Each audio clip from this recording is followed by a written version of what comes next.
الحمد لله والصلاة والسلام على رسول الله أما بعد فأعوذ بالله من الشيطان الرجيم بسم الله الرحمن الرحيم إن هذا القرآن يهدي للتي هي أقوم ويبشر المؤمنين الذين يعملون الصالحات أن لهم أجرا كبيرا إن في ذلك لذكرى لمن كان له قلب أو ألقى السمع وهو شهيد۔ اللہ سبحانہ وتعالیٰ فرماتے ہیں قرآن مجید میں الذین آتیناہم الکتاب یتلونہ حق تلاوتہ اولئک یؤمنون بہ۔ ایک اور جگہ سورۃ محمد میں اللہ تعالیٰ فرماتے ہیں افلا یتدبرون القرآن ام علی قلوب اقفالها۔ جیسا کہ آپ سب جانتے ہیں آج کا جو درس کا موضوع ہے وہ ہے آئیں قرآن کی طرف لوٹ چلیں، رجوع الی القرآن، قرآن کی طرف لوٹ کر جانا۔ یہ دعوت قرآن کی طرف لوٹنے کی کوئی نئی دعوت نہیں ہے، بلکہ سلف سے لے کے خلف تک ہر دور میں کتاب و سنت کو مضبوطی سے پکڑنے، قرآن حدیث کو مضبوطی سے تھامنے کی ہمیشہ سے دعوت دی جاتی رہی ہے۔ قرآن کریم کی طرف لوٹنا، اس کی طرف رجوع کرنے کا مطلب کیا ہے کہ ساری انسانیت کو اللہ سبحانہ وتعالیٰ کی طرف بلانا۔ یہ مسلمانوں کی ذمہ داری ہے کہ مسلمان باقی لوگوں کو ان کے حقیقی معبود کا تعارف کروائیں، اسلام کی امتیازی جو خوبیاں ہیں اس سے ان لوگوں کو روشناس کرائیں، اس کو کھول کر ان کے سامنے بیان کریں، انسان کو اس کی زندگی کے مقصد سے آگاہ کریں، بتائیں کہ اللہ رب العالمین نے ہمیں دنیا میں کیوں بھیجا ہے اور ہمیں واپس جا کر ہمارے ساتھ میں کیا ہوگا۔ اگر ہم چاہتے ہیں کہ ہم اپنی اصلاح کریں، اپنی قوم کی اصلاح کریں اور کامیاب ہو دونوں جہانوں میں بھی، دنیا میں بھی اور آخرت میں بھی، تو ہم سب کو قرآن کی طرف لوٹنا پڑے گا، کیونکہ قرآن مجید ہم لوگوں کو زندگی جینے کا طریقہ بتاتا ہے۔ ہم زندگی کیسے گزاریں اس کی ہدایت ہمیں قرآن سے ملے گی، کیونکہ یہی نجات اور فلاح کا حقیقی راستہ بتاتا ہے۔ دنیا میں بہت سارے لوگ ہیں جو آپ کو بتائیں گے کہ کیسے کامیابی انسان کو ملتی ہے۔ کامیابی، اصل کامیابی وہ ہے جو انسان کو آخرت میں ملے گی، اور دنیا میں بھی وہی کامیاب ہے جو واقعی میں اللہ کی نظر میں کامیاب ہے۔ لہٰذا مشکل حالات میں لوگوں کو چاہیے کہ کیا کریں، لوگ ہم سب قرآن مجید کی طرف رجوع کریں تاکہ ہم سب راحت اور سکون حاصل کر سکیں۔ قرآن مجید کی طرف لوٹنا یعنی زندگی میں مکمل سکون اور چاہت کے مطابق سب معاملات انسان انجام نہیں دے سکتا۔ انسان کی ہر تمنا، ہر خواہش دنیا میں پوری نہیں ہو سکتی۔ اس دنیا میں جیسے دنیا کی زندگی عارضی ہے، ایسے ہی یہاں کی خوشیاں بھی عارضی ہیں، یہاں کے غم بھی عارضی ہیں۔ جو ہماری تمنائیں ہیں، خواہشیں ہیں، وہ اس کی تکمیل صرف اور صرف جنت میں ہی ممکن ہے۔ اس لیے ضروری ہے کہ زندگی کے مشکل وقت میں، کیونکہ دنیا آزمائش ہے، یہاں پر انسان کو طرح طرح سے آزمایا جاتا ہے۔ وَلَنَبْلُوَنَّكُمْ بِشَيْءٍ مِّنَ الْخَوْفِ وَالْجُوعِ وَنَقْصٍ مِّنَ الْأَمْوَالِ وَالْأَنفُسِ وَالثَّمَرَاتِ وَبَشِّرِ الصَّابِرِينَ۔ اللہ سبحانہ وتعالیٰ نے قرآن مجید میں بارہا اس بات کو ہمارے سامنے رکھا ہے، جیسے سورۃ الملک میں بھی آتا ہے الذی خلق الموت والحیات لیبلوکم۔ اللہ تعالیٰ نے یہ موت اور یہ حیات یہ کیوں پیدا کیے ہیں؟ تاکہ ہمیں آزمایا جائے۔ تو زندگی چونکہ ایک آزمائش ہے، تو زندگی کے مشکل وقت میں انسان اپنے مسائل کو حل کرنے کے لیے، تسلی بخش جواب پانے کے لیے، روحانی سکون کے لیے کیا کرے؟ کہاں سے اس کو یہ حاصل ہوگا؟ قرآن وہ جگہ ہے، قرآن کی طرف رجوع کرے جہاں سے ہمیں اللہ رب العالمین کی طرف سے مسائلوں کا، جو ہماری زندگی میں ہے مسائل، ان کا حل ملے گا. ہمیں اللہ رب العالمین کی طرف سے تسلی بخش جواب ملے گا. مثال کے طور پر بیمار شخص ہے، اس کو کس چیز کی طلب ہوتی ہے؟ صحت یابی کی. گمراہ شخص حق کو تلاش کرتا ہے. شرک سے بچنے کے لیے توحید الہی کی معرفت حاصل کرنا ضروری ہے، اور وہ کہاں سے ملے گی؟ قرآن سے. گناہوں پر اڑ جانے کے بجائے، گناہوں پر انسان یہ کہ نا امید ہونے کے بجائے انسان اگر توبہ کی طرف جاتا ہے تو اس کے لیے بہت زیادہ فائدہ مند ہے. یہ ہمیں قرآن بتاتا ہے. ایک انسان کا اخلاق کیسا ہونا چاہیے، اہل ایمان کی کیا صفات ہے، یہ قرآن ہمیں بتاتا ہے. قرآن مجید وہ منزل ہے جو اللہ کی طرف سے ہمارے سامنے ہے. قیامت کے دن کیا ہوگا، اس کی کیا تفصیلات ہے، وہ قرآن ہمارے سامنے رکھتا ہے. تو اسی لیے اگر ہم چاہتے ہیں کہ ہمیں قلبی سکون حاصل ہو، ہمارے معاملات کو ہم درست طریقے سے انجام دے سکیں، ہینڈل کر سکیں، دنیا میں اچھے طریقے سے اس دنیاوی زندگی کو گزار سکیں، آزمائشوں کو اپنے اوپر طاری نہ ہونے دیں، کیونکہ ہر انسان کی زندگی میں کوئی نہ کوئی آزمائش ہے. اصل چیز کیا ہے کہ آزمائشیں تو ختم نہیں ہوں گی، زندگی ختم ہو جائے گی. تو زندگی ختم ہونے سے پہلے پہلے وہ کرنا ہے جس کو کرنے کے لیے ہم دنیا میں آئے ہیں، اور اس کرنے کو یاد دہانی کے لیے بار بار کرنا کیا ہے، کیوں کرنا ہے، کس کی خاطر کرنا ہے. دنیا عارضی ہے، یہاں کی چیزیں عارضی ہے، لیکن جو ہم کام کریں گے، جو نیک اعمال کریں گے، وہ ہمیشہ کے لیے باقی رہ جائیں گے. اور باقیات الصالحات، تو نیک عمل ہی ہے جو انسان کو باقی رکھنے، انسان کا باقی رہنے والا ہے. اور اس کی طرف جو موٹیویشن ہے نیک عمل کی طرف، وہ کہاں سے ملے گی؟ قرآن مجید سے. کیونکہ دنیا آزمائشوں کا گڑھ ہے. آزمائش کا گڑھ نہیں بلکہ آزمائشوں کا گڑھ ہے. یہاں پر ایک آزمائش ختم ہوتی ہے تو دوسری شروع ہو جاتی ہے. تو قرآن مجید انسانیت کے لیے نجات کا پروانہ ہے. نیکسٹ سلائیڈ بتائیے.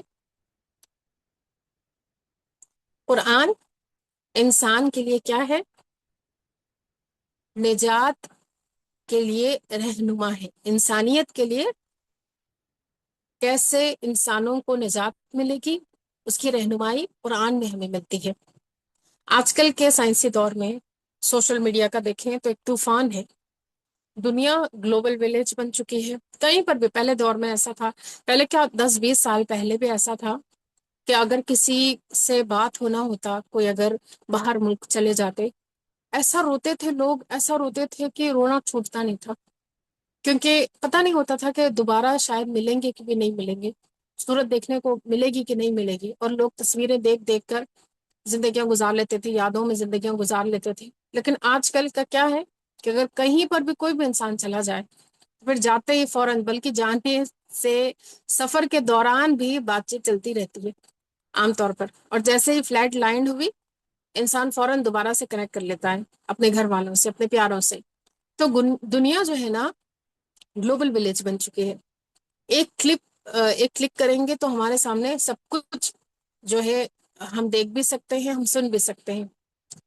ایسی صورتحال میں ایمان کی حفاظت کرنا، خاص طور پہ نوجوان نسل جو ہے ان کی تربیت کرنا، ان کو بتانا کہ کیا حق ہے، کیا باطل ہے، کیا فائدہ مند ہے، کیا نقصان دہ ہے، یہ بہت ہی مشکل کام ہے. پیرنٹس کے لیے بھی آج کل کے دور میں اپنے بچوں کو ایمان کے اوپر ثابت قدم رکھنا، شعوری ان کے اندر ایمان، اس کی کیفیت کو جگانا، اس کو زندہ کرنا بہت ہی مشکل کام ہو گیا ہے. تو اس وجہ سے بالخصوص والدین کو چاہیے کہ اپنے نوجوان بچیوں کی اسلامی جو تعلیم ہے اس کو اس کے اوپر بہت توجہ دے، تربیت کرنے میں اس کے فکر مند ہو، اسلامی تعلیم کی طرف لگائیں اپنے بچوں کو، خود بھی لگیں اور اپنے بچوں کو بھی لگائیں. کیونکہ دنیا ہمیشہ کے لیے رہنے والی نہیں، ہم سب جانتے ہیں اس کا خاتمہ ہے. اور بہت جلد انسان کی قیامت کب شروع ہو جاتی ہے؟ جب انسان کی موت آتی ہے. جیسے انسان کی موت آئی، انسان کی قیامت وہیں سے شروع ہو جاتی ہے۔ تو کرنے کے کام کیا ہے کہ ہم کو چاہیے کہ ہم قرآن مجید سے مضبوط تعلق اپنا قائم کریں، نہ صرف اپنا بلکہ اپنے اولادوں کا بھی، اور نمازوں کی پابندی اور ان کی حفاظت۔ نماز اور قرآن یہ دو آپس میں جڑی ہوئی چیزیں ہیں۔ اگر ہم قرآن مجید کے اوپر غور کریں، کئی ساری آیات ایسی ہیں جہاں پر ایمان کی بات آتی ہے اور فوراً ہی پھر تھوڑی دیر کے بعد نماز کی بات آ جاتی ہے۔ یا ایھا الذین آمنو کے بعد میں کئی دفعہ جو ہے نماز کی بات آ جاتی ہے۔ تو قرآن مجید کے ساتھ مضبوط تعلق رکھنے کے ساتھ ساتھ کیا ہے، نماز وہ چیز ہے جس کی پابندی، جس کی حفاظت ہمیں فتنوں سے بچا سکتی ہے۔ قرآن سب سے سیدھا راستہ ہمیں دکھاتا ہے۔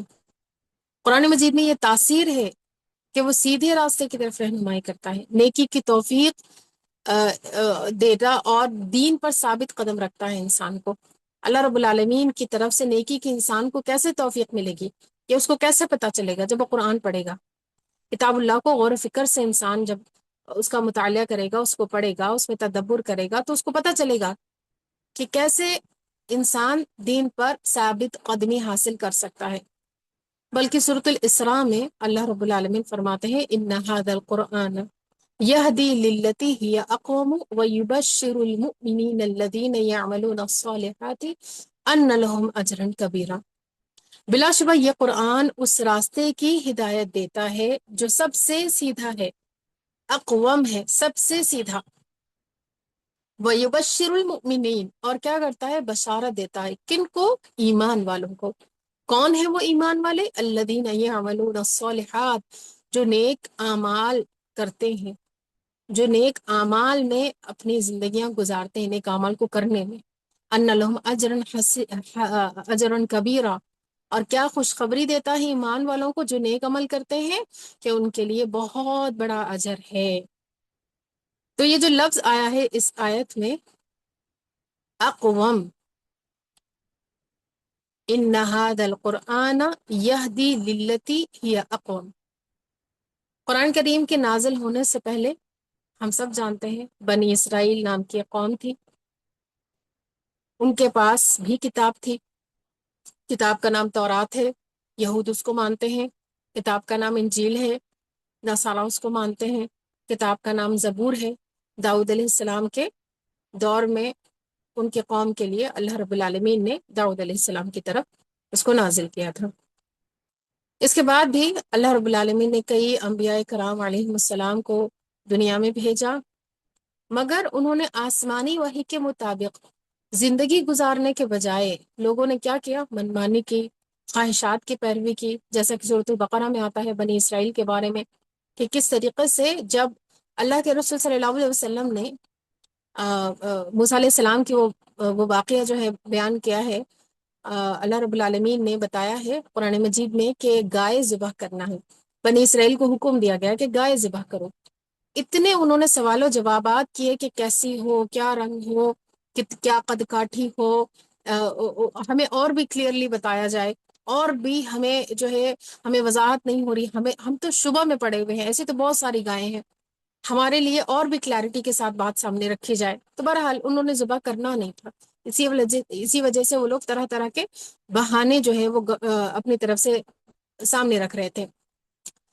تو اللہ سبحانہ و تعالی نے دنیا میں کس طریقے سے ان کو پھر ذلیل و خوار کیا، آخرت میں تو ان کا ٹھکانہ جہنم ہی ہوگا۔ کیوں؟ کیونکہ انہوں نے جو آسمانی وحی اللہ تعالیٰ کی طرف سے بھیجی گئی تھی رسولوں کی طرف، اس کو انہوں نے نہیں مانا، اس کو انہوں نے نہیں لیا، اس کے بجائے انہوں نے منمانی کی۔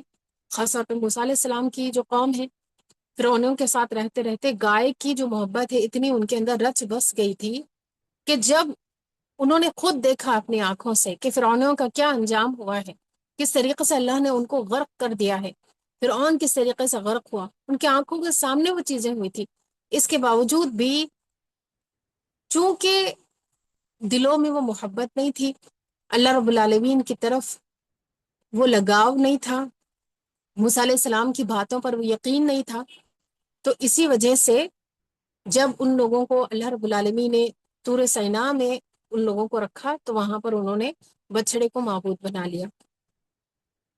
قرآن اللہ رب العالمین نے محمد صلی اللہ علیہ وسلم پر بھیجا، اور یہ ایسی کتاب ہے جو سب سے سیدھا راستہ دکھاتی ہے، سب سے صحیح راستہ اس کی طرف رہنمائی کرتی ہے کہ کون سے اعمال ایسے ہیں جو نیک ہیں، دنیا میں کون سے ایسی چیزیں ہیں جس کو کریں گے تو آخرت میں ان کا بے شمار انسان کو اجر ملے گا۔ ان تمام کے بارے میں قرآن ہمیں بتاتا ہے۔ ہمارے لیے جو امت محمد صلی اللہ علیہ وسلم ہے، ہم سے مطلوب کیا ہے؟ جیسا بنی اسرائیل سے مطلوب تھا کہ وہ موسیٰ علیہ السلام کی بات مانیں، ان کے بتائے ہوئے طریقے پر اپنی زندگی گزاریں۔ عیسیٰ علیہ السلام کے فالوور سے بھی وہی مطلوب تھا کہ وہ بھی انجیل کے مطابق اپنی زندگیوں کو گزارے۔ انجیل کے مطابق انہوں نے زندگی تو نہیں گزاری، خود بدلنے کے بجائے انجیل کو بدل دیا۔ موسیٰ علیہ السلام کے قوم نے بھی سیم چیز کیا کہ انہوں نے بھی اپنے آپ کو بدلنے کے بجائے کتاب الہی کو، وحی الہی کو ہی تبدیل کر دیا، کافی ساری اس میں تحریف کر دی۔ لیکن قرآن یہ ایسی کتاب ہے، یہ ایسی وحی ہے جس کو تبدیل نہیں کیا جا سکتا، اس میں زیر زبر کی تبدیلی بھی ممکن نہیں ہے، کیونکہ اس کی حفاظت خود اللہ رب العالمین کی طرف سے ہے، اس کا ذمہ اللہ تعالیٰ نے خود لیا ہے۔ تو یہ ایسی کتاب ہے جو سب سے سیدھا راستہ دکھاتی ہے۔ کب تک؟ قیامت تک، قیامت تک کے انسانوں کو یہ سیدھا راستہ دکھاتی ہے، ہر انسان کے لیے اس میں رہنمائی موجود ہے۔ امام راضی رحمہ اللہ فرماتے ہیں اقوام کا معنی یہ ہے کہ یہ دین باقی ادیان باطلہ کے مقابلے میں بالکل سیدھا، فطری اور یکسو ہے، یعنی اس میں شرک کی آمیزش نہیں ہے۔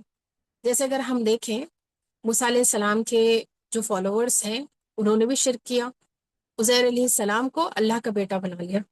عیسیٰ علیہ السلام کے جو فالوورز ہیں انہوں نے کیا کیا؟ عیسیٰ علیہ السلام کو اللہ کا بیٹا بنا دیا۔ تو حالانکہ وہ دین بھی اللہ رب العالمین کی طرف سے، وہ وحی بھی اللہ کی طرف سے ہی بھیجی گئی تھی، لیکن بندوں نے خود اپنی طرف سے اس میں شرک کی آمیزش کر لی۔ لیکن قرآن مجید ایسی نہیں ہے، قرآن مجید ایسی کتاب ہے جو ہمیشہ سے محفوظ ہے اور ہمیشہ تک محفوظ رہے گی، اور یہ انسان کو اللہ سے جوڑتی ہے۔ یہ دین ملت حنیفیت پر قائم ہے۔ حنیفیت یعنی یکسو، وہ دین جو ابراہیم علیہ السلام کا دین ہے۔ ابراہیم علیہ السلام یکسو تھے، انہوں نے کبھی شرک نہیں کیا۔ مزید اس کی تفسیر میں علامہ ابن عاشور رحمہ اللہ فرماتے ہیں یہ آیت میں دو امتیازی وصف ہے، دو کوالٹیز ایسی ہیں جو بہت امتیازی ہیں، وہ بیان کیے گئے ہیں۔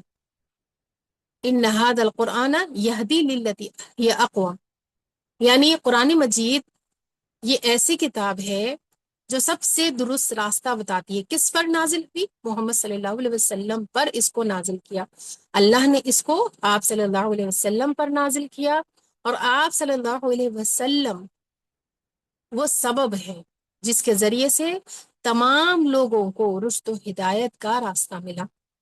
یہ کتاب الہی سب سے درست راہ، عدل پر مبنی راہ، اخلاق کی تعلیم، توحید خالص اور زندگی کو خوشگوار بنانے، سعادت مند بنانے کے طرف ہم سب کے رہنمائی کرتی ہے۔ اقوام کا معنی یہ ہے، اس کے اندر یہ ساری چیزیں آتی ہیں۔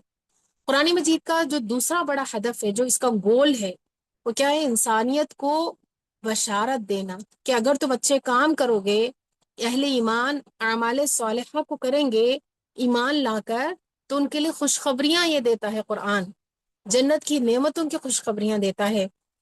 اور جو کافر ہے، جو اس کو نہیں مانتے، جو انکار کرتے ہیں، ان کے لیے جہنم کی وعید سناتا ہے، سزائیں بتاتا ہے، بدترین انجام سے آگاہ کرتا ہے۔ اللہ سبحانہ وتعالیٰ سورۃ الاسراء میں فرماتے ہیں وَأَنَّ الَّذِينَ لَا يُؤْمِنُونَ بِالْآخِرَةِ أَعْتَدْنَا لَهُمْ عَذَابًا أَلِيمًا، بے شک جو لوگ آخرت پر ایمان نہیں رکھتے ان کے لیے ہم نے دردناک عذاب تیار کر رکھا ہے۔ تو آخرت کے بارے میں کیسے معلوم ہوگا انسان کو؟ جب وہ قرآن پڑھے گا، ورنہ تو اگر آپ دوسرے ادیان میں دیکھیں تو ان کے پاس آخرت کا کوئی کانسیپٹ نہیں ہے، آخرت کے بارے میں کہ انسان کے ساتھ میں ہوگا کیا مرنے کے بعد میں، کیا دنیا ہی خاتمہ ہے انسان کا، یا اس کے بعد میں جو انسان دنیا سے جو کچھ کر کے جا رہا ہے اس کا اس سے حساب اور کتاب بھی ہوگا؟ اس کے بارے میں کیسے معلوم ہوگا ہمیں؟ جب ہم قرآن مجید کو پڑھیں گے. قرآن مجید کو پڑھیں گے تو قرآن سے ہمیں پتہ چلے گا کہ ہماری زندگیوں کا مقصد کیا ہے. جیسے میں نے بتایا کہ قرآن کو تھامنا ہے ہی، ساتھ میں ایک بہت ہی اہم چیز جس کو اگر تھامیں گے تو ہماری زندگی دنیا میں سنور جائے گی، اور وہ ہے نماز. اللہ ہم سب کو 5 وقت نماز وقت پر ادا کرنے کی توفیق عطا فرمائے اور تہجد گزار بنائے، مزید نوافل کی بھی پابندی کرنے کی توفیق عطا فرمائے، آمین. نماز کی پابندی، اس کی حفاظت ہمیں برائی سے بچاتی ہے. خاص طور پہ اگر نوجوانی میں انسان اللہ تعالیٰ کی عبادت کرتا ہے تو ایسا بندہ قیامت کے دن عرش کے سائے میں رہے گا. ایسے انسان، کیونکہ قیامت کے دن جوانی کے بارے میں خاص طور سے سوال ہوگا کہ جوانی کہاں سے گزاری، جب تمہاری کان، جب تمہاری آنکھیں، جب تمہارا جسم، جب تمہارا ہوش و حواس پورا قائم تھا اور پیک لیول پر تھا، جب تمہاری طاقت جو ہے وہ پوری پوری تمہارا جسم بہت اچھی طریقے سے کام کرتا تھا، اس وقت کو تم نے کہاں گزارا؟ تو اگر کوئی انسان، کوئی بندہ نوجوانی میں نماز کا عادی ہو جاتا ہے، نماز کے اوپر سختی سے پابندی کر لیتا ہے، اس کی حفاظت کر لیتا ہے، نماز پر قائم ہو جاتا ہے، تو یہ نماز انسان کو بہت ساری برائیوں سے بچا لیتی ہے. کیونکہ قرآن مجید میں اللہ سبحانہ و تعالیٰ فرماتے ہیں ان الصلاۃ تنہی عن الفحشاء والمنکر ولذکر اللہ اکبر. یقیناً نماز بے حیائی اور برے کاموں سے روکتی ہے، اور اللہ کا ذکر اس سے بھی بڑی چیز ہے. اللہ رب العالمین کا ذکر انسان کے لیے وہ قلعہ ہے جو انسان کو شیطان سے بچا لیتا ہے، محفوظ کر لیتا ہے، شیطان کا وار اس پر نہیں چلنے دیتا. جو انسان اللہ رب العالمین کے کثرت سے ذکر کرتا ہے، شیطان کے پھر وسوسے اس کو تنگ نہیں کرتے، اس کو پریشان نہیں کرتے، وہ باہر آ جاتا ہے، وہ قابو پا لیتا ہے ان چیزوں کے اوپر. تو اگر ہم چاہتے ہیں کہ ہماری نمازیں ہمیں برے کاموں سے روکے، ہمیں منکر سے روکے، فحشاء سے روکیں، تو پھر ہمیں کرنا کیا چاہیے؟ ہمیں نماز میں جو قرآن مجید کا حصہ ہم پڑھتے ہیں اس کے اوپر غور و فکر کرنا ہے، اس کو سمجھنے کی کوشش کرنا ہے. کیونکہ ہماری نمازیں کیسی ہیں؟ خشوع اور خضوع سے خالی ہے. ہمیں سمجھ نہیں آتا کہ ہم پڑھ کیا رہے ہیں، اور ہم نماز شروع کب کرتے ہیں اور ختم کب کرتے ہیں اس کا ہمیں پتہ بھی نہیں چلتا. نماز کو بس ہم ایک ڈیوٹی کی طرح لیتے ہیں کہ بس اب نماز کا ٹائم ہو گیا، نماز پڑھنا ہے بس.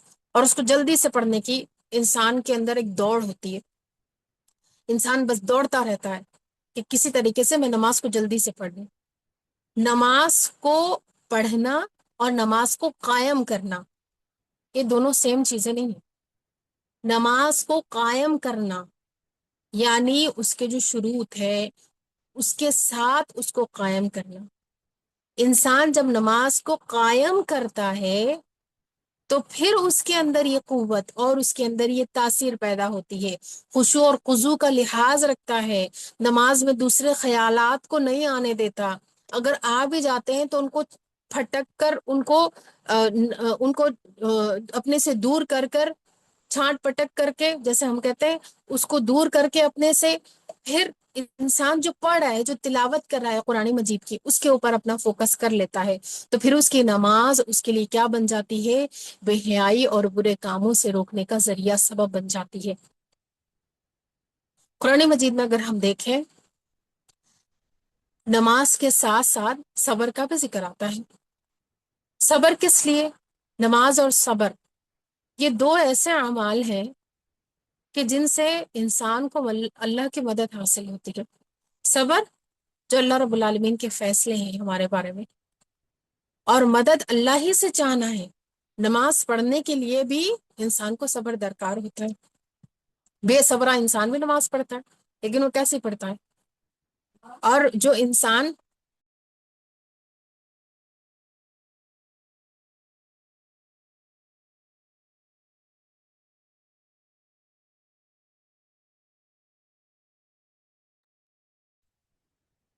قرآن مجید میں اللہ رب العالمین فرماتے ہیں یا ایھا الذین آمنوا استعینوا بالصبر والصلاة ان اللہ مع الصابرین. جو انسان صبر نہیں کر سکتا تو پھر وہ انسان نہ دنیا میں کامیابی حاصل کر سکتا ہے نہ ہی آخرت میں. صبر ایک ایسی چیز ہے جو انسان کو ثابت قدمی دیتی ہے، انسان کے اندر ٹھہراؤ پیدا ہوتا ہے. اللہ سبحانہ و تعالیٰ کیا کہتے ہیں؟ ایمان والو صبر اور نماز سے مدد حاصل کرو. مدد کیسے ملے گی؟ جب انسان کو کوئی ایسی چیز انسان کے سامنے آئے تو پھر وہ کیا کرے؟ واویلا اللہ کے بارے میں شکایتیں، لوگوں کے بارے میں شکایتیں، اپنے بارے میں شکایتیں. ہمارا رویہ یہی ہوتا ہے. عام طور پر اگر ہم غور کریں اپنی زندگی میں تو کبھی تو لوگوں سے شکایتیں ہیں، کبھی تو اللہ سے شکایتیں ہیں، کبھی زندگی سے، کبھی وقت سے، کبھی اپنے نفس سے. بہرحال شکایتیں اتنی کہ ختم ہی نہیں ہوتی، اور ہر دفعہ ہم اپنے آپ کو جسٹیفائی کرنے لگتے ہیں کہ یہ چیز ہم نے کیوں کی، تو اس کی وجہ یہ ہے فلانے شخص کی وجہ سے، فلانے کی وجہ سے، فلانے کام کی وجہ سے. کبھی یہ نہیں سوچتے کہ یہ کمزوری ہے میرے اندر، میں ایک انسان ہوں، میرے اندر کمزوریاں ہیں، یہ اللہ نے رکھی ہیں. یہ خواہشات میرے اندر ہیں، یہ اللہ نے رکھی ہیں. یہی میرے لیے آزمائش ہے. اسی کے اوپر میں آیا صبر کرتی ہوں یا نہیں کرتی ہوں، یہی میرے لیے اصل میں آزمائش ہے. یہ جو دنیا میں زندگی گزار رہی ہوں اور اس میں طریقے طریقے سے آزمائی جا رہی ہوں، تو یہ آزمائشیں تو ہے. جو نیگیٹیوٹی میرے ذہن میں لوگوں کے لیے ہے وہ شیطان تو ڈالے گا ہی، وہ وسوسے تو آئیں گے ہی. اصل چیز کیا ہے کہ میں صبر کتنا کرتی ہوں، دیکھا یہ جا رہا ہے.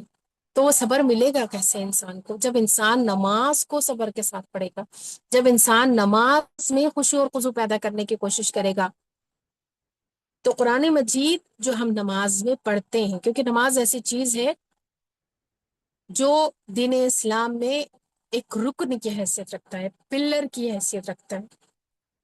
اور قیامت کے دن بھی جس کا سب سے پہلے حساب ہوگا وہ ہماری نماز ہی ہوگی. جو انسان اس ٹیسٹ میں کامیاب ہو گیا نمازوں کے، تو پھر واقعی میں وہ آگے بھی جتنے بھی مراحل ہیں اس میں کامیاب ہوتا چلا جائے گا. اور جو یہاں فیل ہو گیا وہ پھر آگے بھی پھر اس کا انجام جو ہے وہ برا ہی برا ہے. اللہ ہمیں محفوظ رکھے. تو نماز میں جو ہم قرآن مجید پڑھتے ہیں اس کو سمجھنے کی ضرورت ہے، کیونکہ ہم اس کو سمجھیں گے، اس کے اوپر غور و فکر کریں گے، اس کی طرف توجہ رکھیں گے تو ہماری نمازوں میں خشوع اور خضوع پیدا ہوگا. اور یہی نماز ہے جس کے ذریعے سے انسان کا تعلق اللہ سے جڑتا ہے. نبی صلی اللہ علیہ وسلم اللہ کی اتنی عبادت کرتے، اتنی عبادت کرتے. اما عائشہ رضی اللہ عنہا نبی صلی اللہ علیہ وسلم سے کہتی کہ اللہ کے رسول، آپ کے تو اگلے پچھلے گناہ معاف ہے، آپ کیوں اللہ تعالیٰ کی اتنی زیادہ عبادت کرتے ہیں؟ آپ کو تو ضرورت ہی نہیں ہے، آپ کے تو کوئی گناہ ہے ہی نہیں، آپ کے تو سارے گناہ معاف ہے. تو آپ صلی اللہ علیہ وسلم کہتے ہیں افلا اکون عبدا شکورا، کہ میں کیا اللہ کا شکر گزار بندہ نہیں بنوں؟ تو آپ صلی اللہ علیہ وسلم تو نماز شکرانے کے طور پر پڑھتے تھے، اتنی اتنی لمبی نمازیں کہ آپ کے پاؤں سوج جاتے، ورم آ جاتا ان میں. اور ہمارا حال کیا ہے؟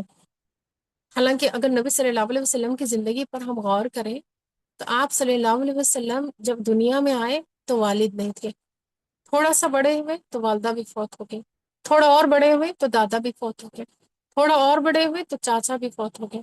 بیوی ایسی ہے سبحان اللہ جو آپ سے عمر میں بھی بڑی ہے، اور پھر ان سے بھی بچے ہوئے، اور کچھ عرصے بعد وہ بھی چل بسیں.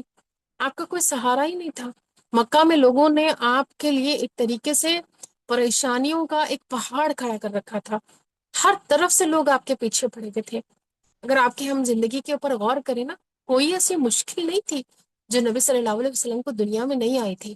ایک یتیم بچے تھے، زندگی اگر جوانی میں آئے تو بھی مشکلات، بچپن میں تھے تو بھی مشکلات، ادھڑ پن میں تھے تو بھی مشکلات، بڑھاپے تک چلے تو بھی مشکلات. مشکلات آپ صلی اللہ علیہ وسلم کے ہر دور میں رہی ہے.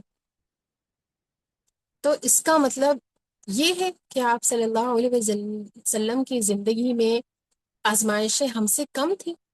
بلکہ بہت زیادہ تھی، اتنی تھی کہ ہم شاید اندازہ بھی نہیں کر سکتے، ہم سوچ بھی نہیں سکتے کہ اس کی کیفیت آپ صلی اللہ علیہ وسلم کے اوپر کیسی ہوتی تھی۔ لیکن اس کے باوجود بھی آپ صلی اللہ علیہ وسلم کی خشوع اور خضوع کا عالم، آپ صلی اللہ علیہ وسلم کیا کہتے ہیں، جب دنیا میں تمہارے اوپر مشکلیں اتنی گر جائیں، تمہارے اوپر مشکلیں ٹوٹ پڑیں، تو تم میری مشکلوں کو یاد کر لینا، تمہیں ابھی اپنی مشکلوں کے اوپر صبر آ جائے گا۔ تو آپ صلی اللہ علیہ وسلم کے لیے جو ذریعہ تھا اللہ تعالیٰ سے مضبوط تعلق کا، جس کی وجہ سے آپ صلی اللہ علیہ وسلم کو اسٹرینتھ ملتی تھی، موٹیویشن ملتی تھی، وہ نماز تھی۔ نماز نبی صلی اللہ علیہ وسلم کو مضبوط بناتی تھی۔ تو اگر ہم بھی چاہتے ہیں کہ اللہ کی مدد ہمیں حاصل ہو، ہم بھی چاہتے ہیں کہ ہمیں ثابت قدمی حاصل ہو، تو پھر پہلی چیز جس کو ہم نے ضرور کرنا ہے وہ ہماری اپنی نمازیں ہیں۔ نمازوں میں ہم جو قرآن پڑھتے ہیں اس کے اوپر غور و فکر کرنا ہے، اس کو سمجھنے کی کوشش کرنا ہے، اور قرآن سیکھنا سکھانا، یا دیکھیے اتنا بہترین کام ہے اللہ سبحانہ و تعالیٰ کی طرف سے۔ نبی صلی اللہ علیہ وسلم کیا کہتے ہیں، کیونکہ وہ کلام الہی ہے، آپ صلی اللہ علیہ وسلم کہتے ہیں خیرکم من تعلم قرآن وعلمہ، تم میں سب سے بہترین وہ شخص ہے جو قرآن سیکھے اور دوسروں کو سکھلائے۔ میں سیکھوں گی تو مجھ سے میرے بچے سیکھ لیں گے، میرے بچوں سے ان کے بچے سیکھ لیں گے۔ بلکہ ایک صحابی نے آپ صلی اللہ علیہ وسلم سے پوچھا بھی کہ قرآن جو ہے وہ اٹھا لیا جائے گا، تو بڑی حیرت ہوئی، انہوں نے پوچھا کہ ایسا کیسے ہوگا؟ قرآن ہم آپ سے ہم نے سیکھا، ہم سے ہمارے بچے سیکھیں گے، بچوں سے ان کے بچے سیکھیں گے، ان سے ان کے بچوں سے ان کے بچے سیکھیں گے۔ تو آپ صلی اللہ علیہ وسلم نے اس تعجب کے اوپر حیرت کا اظہار کیا، اور آپ کہتے ہیں کہ تمہیں نہیں معلوم کہ نصارہ اور یہود کے پاس، ان کے پاس بھی تو وہی ہے، اللہ رب العالمین کی طرف سے آیا ہوا پیغام ہے، لیکن کیا وہ اس کے اوپر عمل کرتے ہیں؟ صرف نام کے لیے ان کے پاس ان کی کتابیں موجود ہیں۔ اگر ہم دیکھیں ان کی زندگیوں میں اور ان کی کتابوں میں کوئی میل نہیں ہے۔ یہ انسانوں کا، مسلمانوں کا آگے چل کر حال ہونے والا ہے، اللہ کے رسول صلی اللہ علیہ وسلم نے پہلے ہی بتا دیا۔ تو خیرکم من تعلم القرآن وعلمہ، اگر ہم چاہتے ہیں کہ دنیا کے بہترین شخص ہم بنے، دنیا میں ہم چاہتے ہیں کہ کسی طریقے سے لوگ ہمیں مان جائیں، ہماری صلاحیتوں کو مان جائیں، ہمارے گرویدہ ہو جائیں، ہم منوا لیں لوگوں کو کہ میں بھی کوئی چیز ہوں۔ منوانا ہے تو رب کو منوائیں، کیونکہ اللہ تعالیٰ خود نبی صلی اللہ علیہ وسلم کے ذریعے سے ہمارے سامنے یہ بات کروا رہے ہیں کہ سب سے بہترین شخص وہ ہے جو قرآن سیکھے اور سکھائے۔ تو مجھے اپنے آپ سے سوال کرنا ہے کہ میں قرآن کے لیے کتنا وقت صرف کرتی ہوں، میں اس کو کتنا سیکھتی ہوں، میں اس کے لیے کتنا اپنی محنت لگاتی ہوں، میں کتنی ایسی چیزیں ہیں جو اس کے لیے قربان کرتی ہوں۔ دنیا میں ایسی کوئی بھی چیز نہیں ہے جس کے لیے آپ کوئی قربانی نہ دے۔ اگر کچن میں کھانا بھی بنانا ہے ایک خاتون کو، تو پھر ان کو بہت ساری اور بھی قربانیاں دینی پڑتی ہیں، وقت کی، اور اس کے علاوہ اور بھی ساری چیزوں کی، دوسروں کے ساتھ میل ملاقات کی۔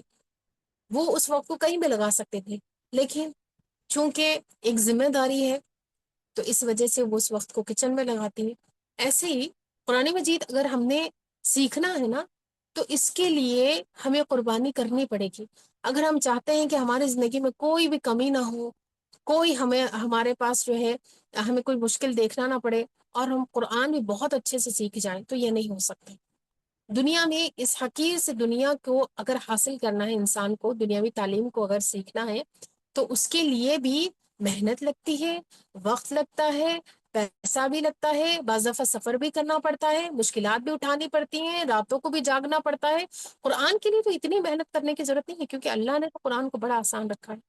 اللہ رب العالمین خود بتاتے ہیں کہ وَلَقَدْ يَسَّرْنَا الْقُرْآنَ، ہم نے آسان بنایا ہے اس کو۔ اصل چیز کیا ہے کہ ہم تھوڑا سا اس کے لیے وقت نکالیں، اس کو سیکھنے کی تھوڑی تڑپ اپنے اندر پیدا کریں۔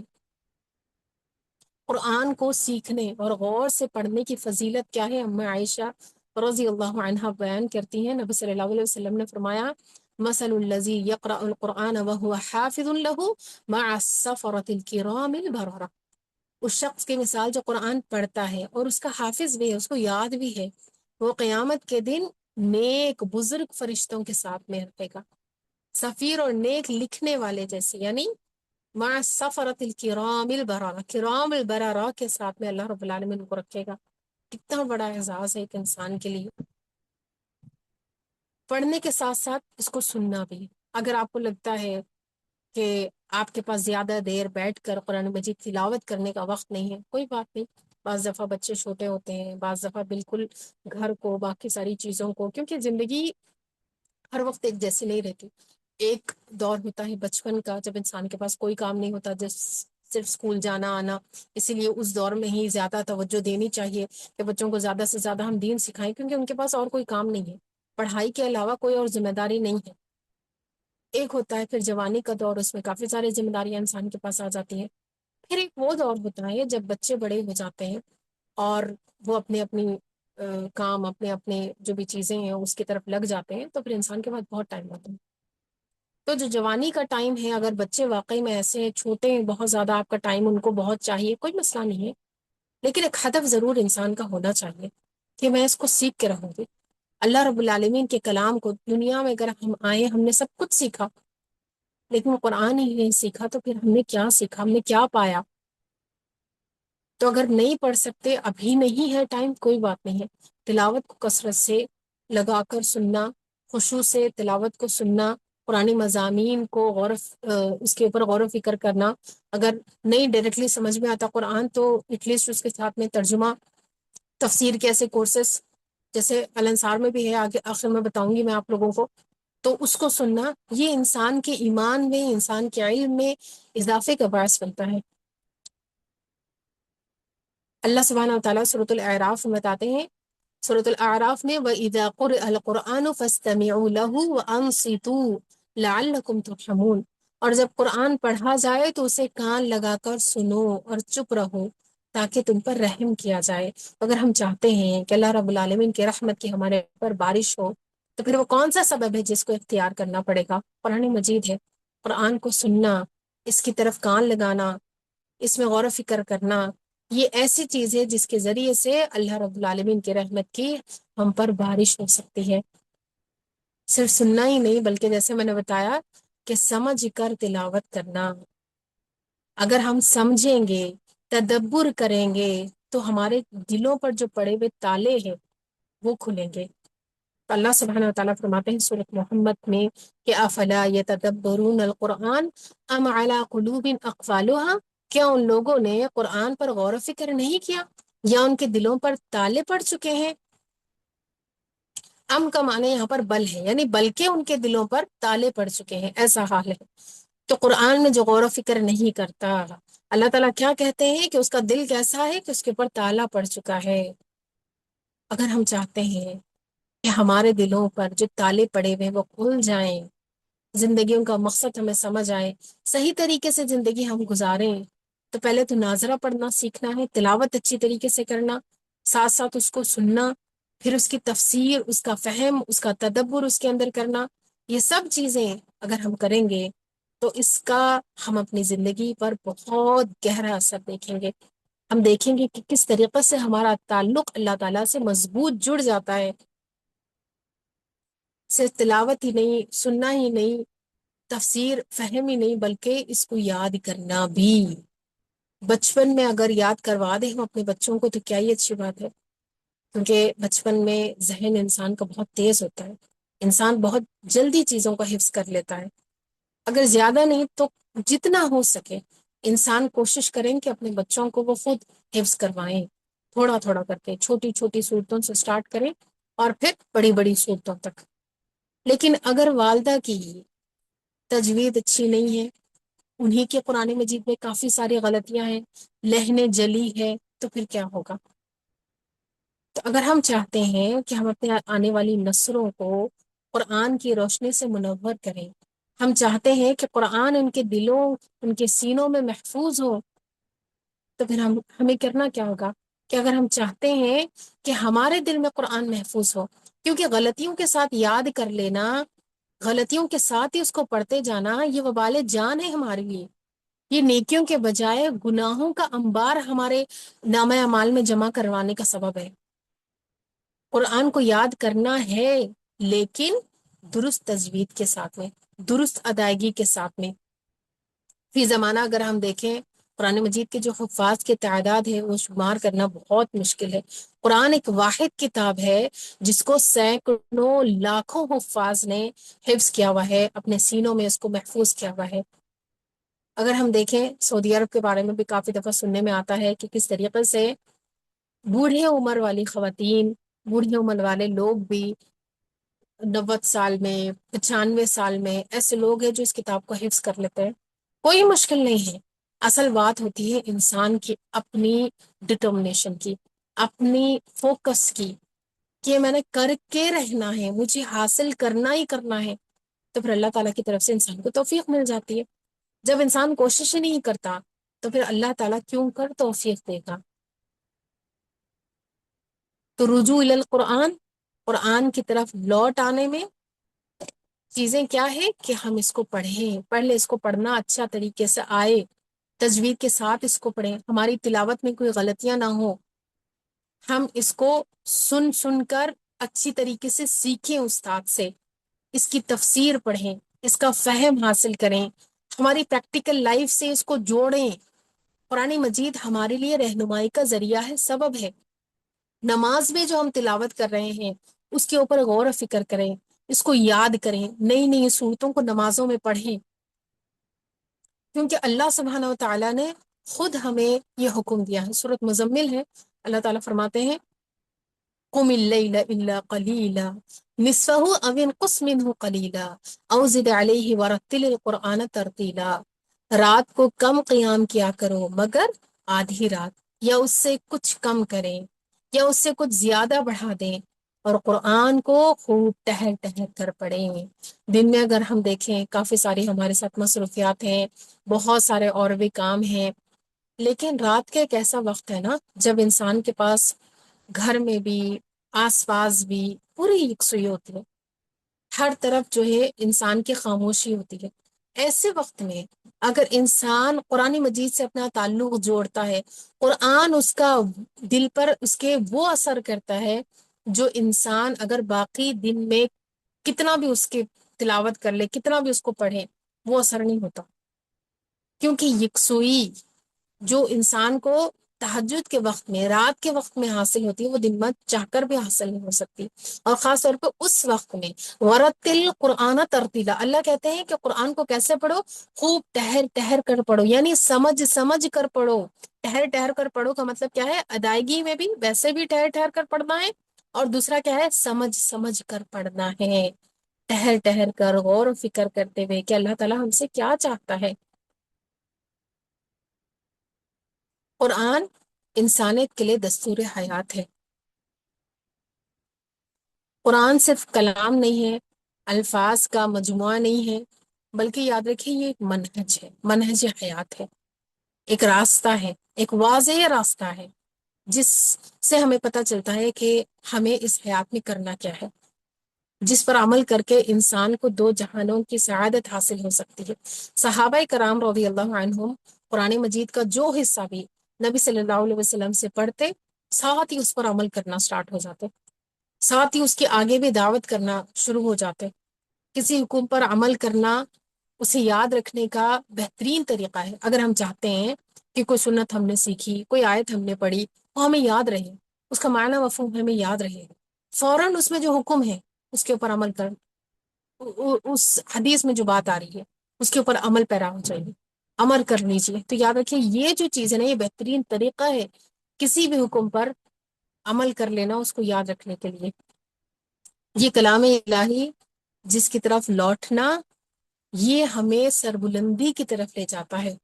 سیدہ عمر فاروق رضی اللہ عنہ بیان کرتے ہیں رسول اللہ صلی اللہ علیہ وسلم نے فرمایا ان اللہ یرفع بہذا الکتاب اقواما ویدع به آخرین، بلا شبہ اللہ تعالیٰ اس کتاب قرآن کے ذریعے بہت سے قوموں کو بلند کرتا ہے اور اس کے ذریعے بہت سوں کو گراتا ہے۔ یعنی یہی وہ قرآن ہے جو بتاتا ہے کہ کیا کام ایسے ہے جو دنیا میں کریں گے تو صرف انسان ہی نہیں، افراد ہی نہیں، بلکہ اقوام، ان کو بلندی ملتی ہے، وہ معزز تھے زمانے میں مسلمان ہو کر اور تم خوار ہوئے تاریخ قرآن ہو کر، کیونکہ قرآن کی تعلیمات ایسی ہیں کہ انسان اس کے مطابق عمل کرنا شروع کر دے تو پورا انسان کی زندگی میں صرف پورے معاشرے میں ایک ریولیوشن آ سکتا ہے اس کے ذریعے سے۔ اور بہت سی قومیں ایسی جو جب اس کو چھوڑ دیتی ہیں، اس کے اوپر عمل کرنا چھوڑ دیتی ہیں، تو پھر وہ پستی میں جا گرتی ہیں۔ قرآن انسان کے لیے دستور حیات ہے اور باطل میں فرق سکھاتا ہے۔ صحابہ کرام رضی اللہ عنہم، قرآن کریم کی طرف ان کا شوق کیسا تھا، کس طریقے سے وہ بار بار لوٹتے تھے قرآن کی طرف۔ عہد نبوی میں اگر ہم دیکھیں، ہر چھوٹا بڑا بچہ اپنی طاقت کے مطابق قرآن مجید حفظ بھی کرتا تھا، پڑھتے بھی تھے، سیکھتے بھی تھے، عمل بھی اس پر کرتے تھے، اور پھر اس کی دعوت بھی دیتے تھے۔ حدیث میں ایک دلچسپ واقعہ آتا ہے، عمر بن سلمہ رضی اللہ عنہ کا، ایک چھوٹا بچہ تھا جس کی عمر 7 سال تھی۔ وہ کہتے ہیں کہ ہم ایک ایسی جگہ پڑاؤ کیے ہوئے تھے کہ لوگ جب نبی صلی اللہ علیہ وسلم کے پاس آتے تو ہمارے یہاں سے گزر کر آتے، اور واپسی پر بھی ہمارے پاس سے ہو کر جاتے، اور ہمیں بتایا کرتے تھے۔ اسی دوران میں نے ان سے سن سن کر بہت سا قرآن کا حصہ زبانی یاد کر لیا، اور میری قوم نے اسی وجہ سے مجھے امام مقرر کر دیا، کیونکہ امام وہ بن سکتا ہے نا جس کو سب سے زیادہ قرآن یاد ہو۔ کہتے ہیں کہ وَكُنْتُ غُلَامًا مَا حَافِظًا فَحَفِظْتُ مِنْ ذَلِكَ قُرْآنًا كَثِيرًا، میں ایک ذہین لڑکا تھا، اس طرح میں نے کافی سارا قرآن حفظ کر لیا۔ تو جیسے میں نے بتایا کہ قرآن کو پڑھنے کے لیے اصل چیز کیا ہے؟ شوق۔ باقی توفیق اللہ کی طرف سے انسان کو مل جاتی ہے۔ اگر انسان کے اندر شوق ہے اس کو حفظ کرنے کا، تو کسی بھی عمر میں اس کو حفظ کرنا انسان کے لیے کوئی مشکل کام نہیں ہے، کیونکہ اس کو اللہ نے آسان بنایا ہے۔ ذہنوں پر پڑھنے کے لیے، ذہنوں میں حفظ کرنے کے لیے آسان ہے، زبان پر تلاوت کرنے کے لیے آسان ہے، فہم کے اس کو سمجھنے کے لیے آسان ہے۔ ہر طریقے سے اللہ تعالیٰ نے اس کو آسان بنایا ہے۔ سیدنا عمر فاروق رضی اللہ عنہ، جنہیں دیکھ کر شیطان راستہ بدل دیتا تھا، جو اسلامی دنیا کے سب سے عظیم سپہ سالار خلیفہ تھے، قرآن و سنت کا عمل علم جو ہے وہ حاصل کرنے کے لیے کیا کرتے تھے؟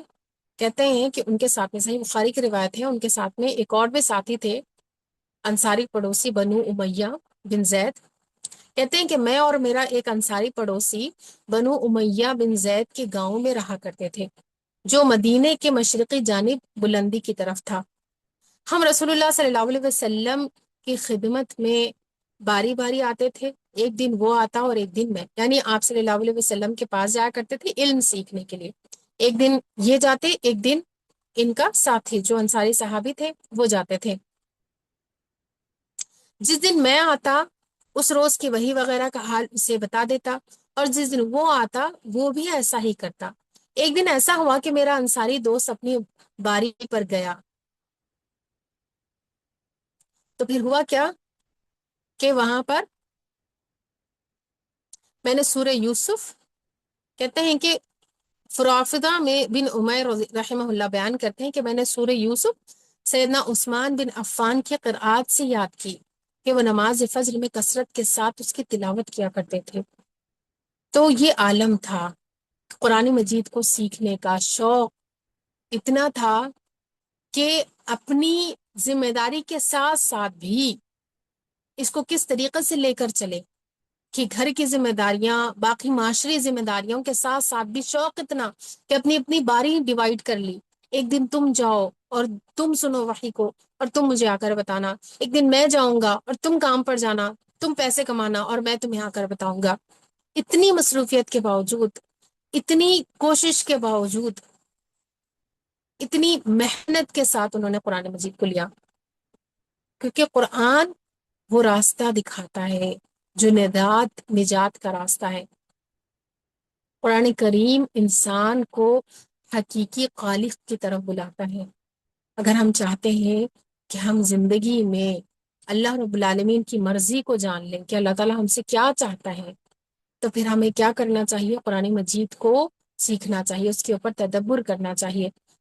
اللہ سبحانہ وتعالیٰ سورۃ المؤمنون بتاتے ہیں افلم یدبروا القول ام جاءہم ما لم یأت آباؤہم الاولین، کیا انہوں نے اس بات میں غور و فکر نہیں کیا بلکہ ان کے پاس وہ آیا جو ان کے اگلے باپ دادا ان کے پاس نہیں آیا تھا، تو ہمارے پاس آیا ہی ہے۔ اصل میں مراد کیا ہے؟ بتانے کا مقصد یہاں پر کہ ہم اس قرآن کی وہ قدر کریں، اس کو سمجھیں، اس کو حفظ کرنے میں، اس کو پڑھنے میں، اس کی تلاوت کو صحیح طریقے سے ادا کرنے میں ہم اپنا وقت لگائیں۔ جب تک ہم یہ کام نہیں کریں گے، یاد رکھیے، جو بطور امت بھی ہے اور انفرادی سطح پر بھی ہے، جو زوالی کیفیت ہے وہ ہماری نہیں جائے گی۔ امت کی گمراہی قرآن سے دوری ہے، یہ سبب ہے۔ اگر ہم چاہتے ہیں کہ ہم ایز اے امت اللہ رب العالمین ہمیں عروج دے، تو ہمیں اپنا تعلق قرآن مجید سے مضبوط کرنا ہے۔